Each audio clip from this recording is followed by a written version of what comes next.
அஃப்லா, எங்கள் செல்ல மகளே, எல்லா குழந்தைகளைப் போல் நீ இல்லை, மற்ற பெற்றோர்களைப் போல் நாங்களும் இல்லை.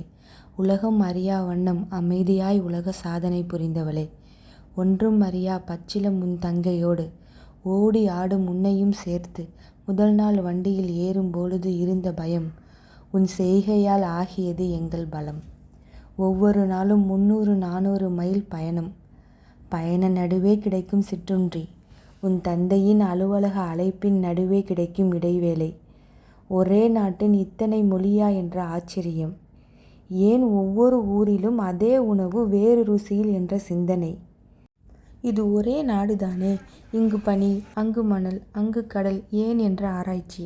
உன் நிறமாற்றம், உன் சராசரியான வாழ்க்கை இதுவல்லவே. இருந்தும் இவை எதுவும் உன்னை வீழ்த்தவில்லை, நீ எங்களையும் விழவிடவில்லை. இவையெல்லாம் விட சிறப்பு என்ன தெரியுமா? ஒரு நாள் கூட உன் ஆன்லைன் வகுப்பிற்கு விடுப்பில்லை. உன் வீட்டு பாடம் என்றுமே தவறியதும் இல்லை. இடம் மாறலாம், உணவு மாறலாம், மொழி மாறலாம், ஆனால் மனிதர்கள் அனைவரும் ஒன்றே என உணர்ந்த என் செல்வமே, இன்றும் அதே நெகிழ்ச்சியுடன் உன் பிறந்தநாள் வாழ்த்துக்கள்.